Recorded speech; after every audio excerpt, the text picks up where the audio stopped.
Hello everyone, welcome to our channel edu tutorials. तर आज आपण नेक्स्ट PYQ बघणार आहे, जो की आहे ट्रिगोनोमेट्रीवरचा. हा 2022मध्ये विचारलेला MST-CETमध्ये विचारलेला PYQ आहे. तर हा कसा सॉल्व करायचा हे आपण बघूयात. तर क्वेश्चनमध्ये काय म्हणलं आहे, the value of cos square 10 degree minus cos 10 degree into cos of 50 degree plus cos square of 50 degree is equal to dot dot dot. आणि सगळे ऑप्शन जर बघितले तर काय आयदर कॉन्स्टंट आहे किंवा 20 डिग्रीच्या फॉर्ममध्ये. आता जर एक गोष्ट ऑब्झर्व केली तर आपले स्टँडर्ड अँगल काय आहेत, 0 degree, 30 degree, 45 degree, 60 degree, 90 degree, बरोबर आहे. आणि आपल्याला हे जे अँगल आहेत हे 10 डिग्री आहे, 50 डिग्री आहे, म्हणजे स्टँडर्ड नाही आहेत. ठीक आहे, मग आता आपण कसं सॉल्व करायचं काय ते आपण बघूयात. सगळ्यात सिम्पल आपलं काय करूयात, स्क्वेअरच्या टर्म्स कलेक्ट करूयात आणि लिनियर हे जे टर्म आहे हे एका साईडला करूयात. तर काय होईल आता, गिवन क्वेश्चन काय आहे, cos square 10 degree minus cos 10 degree cos 50 degree plus cos square 50 degree. मी काय म्हणलं, स्क्वेअरच्या टर्म मी कलेक्ट करते, म्हणजे हे काय होईल, cos square 10 degree plus cos square 50 degree होईल ना, बरोबर आहे. मायनस काय आहे, cos of 10 degree cos 50 degree. आता आपल्याला एक फॉर्म्युला आठवतोय, काय आपल्याला माहिती आहे, ए स्क्वेअर प्लस बी स्क्वेअर काय असतं, ए प्लस बी होल स्क्वेअर मायनस 2AB असतं, बरोबर आहे. आणि बरोबर आहे, हे दोन जे अँगल आहेत त्यांचंच मल्टिप्लिकेशन इथं आहे, म्हणजे होईल मॅच. करूयात आपण आपल्या, म्हणजे काय होणार, cos of 10 degree plus cos 50 degree ह्याचा square minus 2 cos of 10 degree cos of 50 degree होईल. आणि हे minus cos 10 degree cos 50 degree as it is. आता हे -2 आणि हे -1 किती होईल, -3. म्हणजे किती होईल, हे -3 cos of 10 degree cos 50 degree होईल, करेक्ट आहे. आता cos C plus cos D, आपल्याला फॅक्टरायझेशन फॉर्म्युला माहीत असतात. काय असतं factorization formula, cos C plus cos D. काय फॉर्म्युला असतो, 2 cos of C plus D divide by 2 into cos of C minus D divide by 2. आपण अप्लाय करूयात. आता सी आपल्यासाठी काय होईल, 10 डिग्री, आणि डी काय होईल, काय होईल 50 डिग्री. अप्लाय करूयात, काय होईल, 2 कॉस ऑफ, आता मी थोडंसं डायरेक्ट करते, काय होईल 10 प्लस 50 किती होईल, 60 डिवाइड बाय 2 म्हणजे कॉस 30 लिहू का, बरोबर आहे, कॉस 30. आणि कॉस 10 मायनस 50 किती होईल, -40 पण कॉस ऑफ मायनस थिटा पण काय असतो, कॉस थिटाच, म्हणजे कॉस 40 डिवायडेड बाय 2 म्हणजे कॉस 20 होईल का. आणि ह्याचं काय, होल स्क्वेअर आहे. आता ह्याच्यामध्ये एक स्टँडर्ड अँगल आला, कुठला स्टँडर्ड अँगल आला, 30 डिग्री. आता कॉस 30 किती असतं, कॉस 30 हे असतं,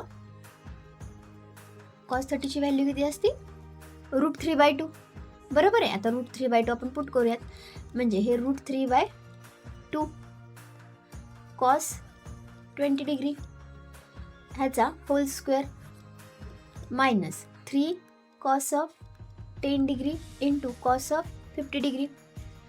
ह्या 2ला हे 2 कॅन्सल होईल, स्क्वेअर केलं तर काय राहील,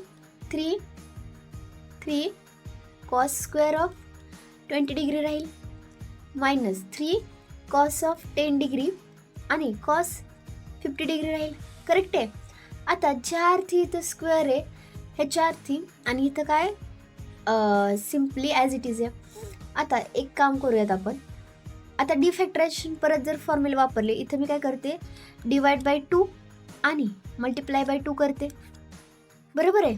तर आता हे कसं होतं आहे, 3 कॉस स्क्वेअर 20 डिग्री मायनस, आता हे मी 3/2 कॉमन काढते आणि काय ठेवते, 2 cos 10 degree cos of 50 degree. इथं आता आपण डिफॅक्टरायझेशन फॉर्म्युला लावू शकतो, म्हणजे काय रिव्हर्स ह्याच्या लावू शकतो, बरोबर आहे. आता हा फॉर्म्युला काय असतो आपल्याला माहीत असतं, 2 कॉस सी कॉस डी काय फॉर्म्युला असतो?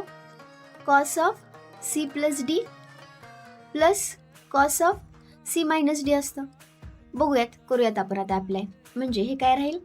3 कॉस स्क्वेअर 20 डिग्री राहील मायनस हे 3/2 आणि आतमध्ये ब्रॅकेटमध्ये काय राहील? आता आपल्यासाठी सी काय 10 डिग्री आणि डी काय 50 डिग्री. सी प्लस डी म्हणजे 10 प्लस 50 किती होईल? 60 होईल. म्हणजे कॉस 60 होईल. आला स्टँडर्ड अँगल? ठीक आहे. Plus cos C minus D म्हणजे 10 मायनस 50 किती होईल? -40. पण कॉस ऑफ मायनस थिटा काय असतं? आपल्याला माहिती आहे कॉस ऑफ मायनस थिटा पण किती असतं? कॉस थिटाच असतं. त्याच्यामुळं कॉस ऑफ -40 जरी असलं तरी ते काय लिहिणार आपण? कॉस 40 लिहिणार. करेक्ट आहे. आता आपण सिम्प्लिफाय करूयात. आता हे जे स्टँडर्ड अँगल आले आधी त्याची व्हॅल्यू पुट करून सिम्प्लिफाय करूयात. हे राहिलं आहे किती? 3 कॉस स्क्वेअर 20 डिग्री बरोबर आहे ना. -3/2 आधी ॲज इट इज मी लिहून देते. Cos 60 plus cos 40 degree. Correct आहे. आता कॉस 60 माहिती असतं. कॉस 60ची व्हॅल्यू किती असते? हाफ. म्हणजे 3 कॉस स्क्वेअर 20 डिग्री -3/2 हे किती होणार? कॉस 60 किती असतं? हाफ. प्लस किती राहील? कॉस 40 राहील. बरोबर आहे. आता मल्टिप्लाय करून घेऊयात. 3 कॉस स्क्वेअर 20 डिग्री हे -3/4 राहील. करेक्ट आहे. -3/2 कॉस 40 डिग्री राहील. आता एक गोष्ट लक्षात घ्या, इथं हे 20 डिग्री आहे आणि इथं 40 डिग्री आहे म्हणजे काय रे? Double angle. मग आता आपण डबल अँगल फॉर्म्युला वापरूयात. आपल्याला माहिती असतं काय? कॉस 2 थिटा काय असतं? Cos square theta minus sine square theta असतं. पण इथं किती फक्त कॉस स्क्वेअरच आहे म्हणजे ह्या साईन स्क्वेअरला पण मी कॉस स्क्वेअर लिहिणार जे की असतं 1 मायनस, पण हे मायनसमुळं प्लस होईल. म्हणजे 2 कॉस स्क्वेअर थिटा -1 होते का? Cos 2 theta. आता 2 थिटा आपला 40 डिग्री आहे तर थिटा आपला 20 डिग्री होईल का नाही?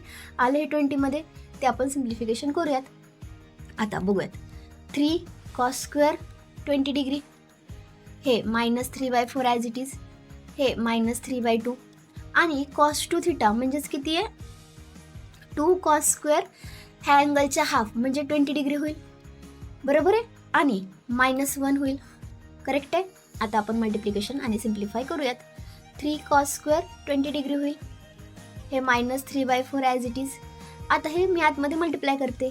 हे 2 ला 2 कॅन्सल होईल म्हणजे किती राहील? -3 कॉस स्क्वेअर 20 डिग्री राहील.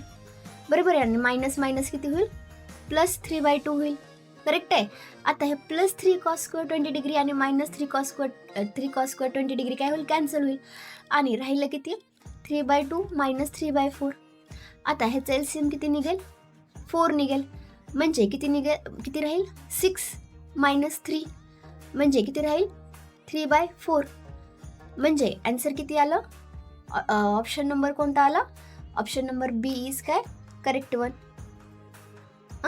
I hope you understand the video. Thank you.